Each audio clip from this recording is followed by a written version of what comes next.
Words indeed have meaning. A few syllables can make us effervescent or disconsolate. A wistful remark can cause deep thought, reflection, and inward deliberation. With skillful selection and artful timing, words can make us laugh out loud.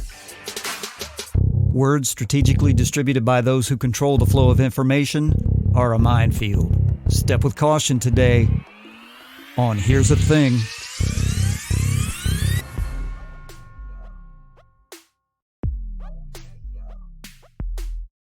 Ah, COVID is the gift that keeps on giving, is it not? One of its delightful treasures is running new language semaphores up the yardarm and seeing who salutes. Words have intention when relentlessly hammered into your skull with an agenda mallet. Often the intention is craftily and seamlessly woven into the narrative. Sometimes it's just a brick to the face. Here's a good one. Essential worker. In this cultural milieu of moral ambiguity and drifting alliances from one daily outrage to another cemented by the ironclad bonds of gluten-free pasta, is there a more ghastly, offensive, and vulgar term than essential worker? And furthermore, have you noticed its slick injection into the broad societal language? It simply rolls off the tongue of so many without effort or notice of its meaning and repercussions. How many good people are disenfranchised without so much as a wink and a nod by the careless bandying about of such language? Yet again, in a stupefying manner, we bow our heads and acquiesce to whatever the state deems to be so. From door to door the emperor goes, decreeing town by town just exactly which of us are essential. Please tell me, O great one, what does one need to do to be bestowed with such a revered title as essential? Essential. That is horrifying and sounds eminently similar to the words spoken by one George Bernard Shaw in 1931. Yes, I'm sure that name sounds familiar somewhere in the distant shadows of your memory. If you took English Lit in any high school outside the PRC and DPRK, it's very likely that you read Pygmalion. Oh, yeah, that guy. Yes, that George Bernard Shaw. Well, good old Georgie was an evil SOB. Mr. Shaw was such a delightful chap that the Fabian socialists weren't quite radical enough for his efforts and resources. You see, George Bernard Shaw was a major proponent of the concept of essential and its ugly cousin non-essential as classifications for human beings as well. Shaw was so inextricably washed in the blood of human cleansing that he spent decades trying to figure out who his favorite team was. Fabians, Nazis, commies, who can say? Eugenicists, anti-vaxxers, Marx, Hitler, Mussolini? None of these people were up to his standards when it came to genocide for world order. In 1931, this diseased monster gleefully chirped the following words into a movie camera. Quote, "You must all know half a dozen people at least who are no use in this world, who are more trouble than they are worth. Just put them there and say, 'Sir' or 'Madam.' Now will you be kind enough to justify your existence?" End quote. And now here we are nearly 90 years later having offhand discussions about who is and is not essential. By the way, those of you who know people who are obtuse enough to put stock in such things, George Bernard Shaw has a Nobel Prize. It's time to shift your priorities away from traditional sacred cows and the cultural markers of reverence. Harvard, Washington, Nobel, Geneva, Vatican City. These things should mean nothing. Nothing to you until several generations of decency have smote the corruption behind the walls of these elitist institutions.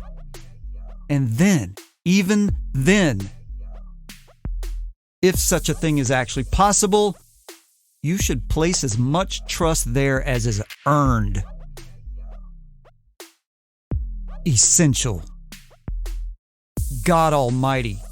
Will you sit idly by while the Ivy League, Silicon Valley, and the PRC select the winners and losers of the human race?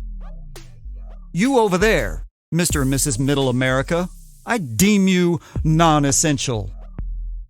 And you, veterans, independent farmers, musicians, artists, public and state school graduates, retards, coloreds, nonconformists of all ilk, you are deemed non-essential. Oh yes, that's correct, pearl clutchers, phony outrage mongers, yoga pant crusaders, and the generally clue bereft. Your dear socialist progressive heroes were all cut from the cloth of elitism, racism, and every brand of ism you've been programmed to shout at Middle America. But who cares, right? Meh.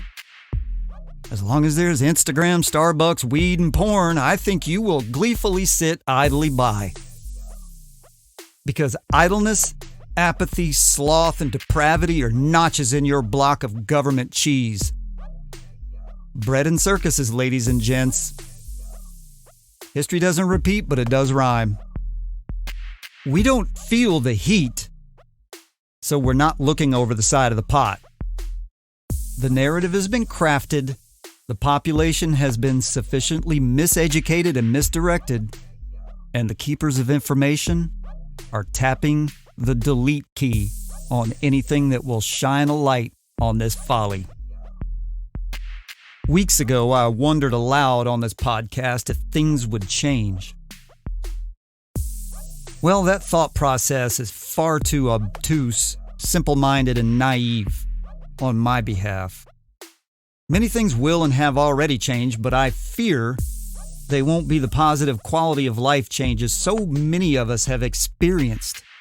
Less wasted time in a vehicle and traffic, less of the rat race in general, working remotely, and the positives that come from being in that world, more home and custom-crafted schooling for the kids instead of shuffling them off each day to the taxpayer-funded future inmate training asylums.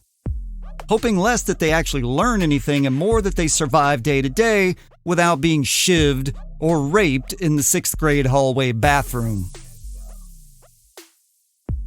The potential of returning to a more sane existence, I'm afraid, will be lost in the mad dash to snatch and consolidate power. And there's not a damn thing we can do about it. We already decided to turn our lives over to the digital devils known as GAFA. They'll keep us blissfully distracted. Then when the water gets too hot and we start raising a ruckus, well, those poor unfortunate rebels will simply be deleted. And why not? They aren't essential.